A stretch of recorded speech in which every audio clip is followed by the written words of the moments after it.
Hi guys, Miss Hewitt and my dog Jeannie here, and we're going to be reading to you Lunch Money, Chapter 5 by Andrew Clements. Chapter 5, The Girl Across the Street. Greg Ketton had always lived on Maple Avenue. As a very young boy, Greg had sometimes noticed the girls across the street, or the girl across the street who helped her dad rake leaves, and sometimes he had seen her riding a tricycle around and around on her driveway.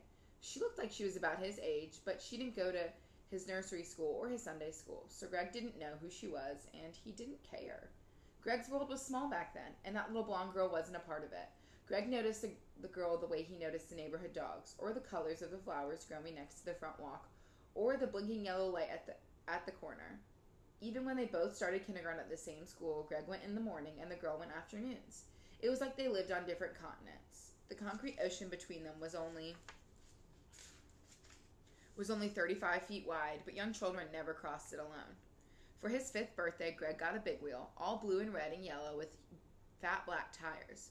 The hard plastic wheels made a huge rumbling sound as loud as the trucks on Maple Avenue. The first day he had it, Greg rode his big wheel for at least 2 hours. Over and over, he rocketed down his driveway, yanked the handlebars to the right, and then roared along the sidewalk. His curly hair swept back from his high forehead. And when he noticed a girl across the street sitting on her front steps watching him, Greg poured on a little extra burst of speed, and he smiled and waved as he went grinding by. The girl waved back, but she didn't smile.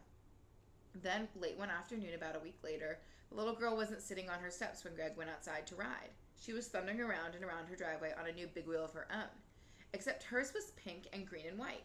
And when Greg went speeding out of his driveway and zipped along the sidewalk, she did the same thing, a mirror image. And when Greg stopped at the corner of 10th Street and headed back towards his driveway, so did the girl across the street.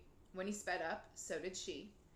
When he jammed his feet to the ground and slammed to stop, so did she. Greg was annoyed, but he pretended to ignore her. He turned and slowly pedaled up toward the corner at 10th Street again. He didn't look, but he could always tell by the sounds that the girl was doing the same thing over on her own sidewalk. Greg turned his big wheel around and put his feet on the pedals. Then he looked across the street. The girl had turned her big wheel around too, and she looked back at him, smiling. And then Greg nodded. They both took off. In seconds, Greg was zooming along at top speed, legs pumping, hands tied around the plastic grips. The sidewalk sloped slightly downhill, and as he neared his house, Greg started to ease up. He had never gone down the block past his driveway before, but he glanced over and he could see that the girl wasn't slowing down, so Greg kept going, flying toward the corner where the tall blue mailbox stood. In the places where tree roots had lifted the sidewalk, Greg bounced up off his seat, barely able to keep control. At this speed, if he tried to turn the corner at 9th Street, he'd flip for sure.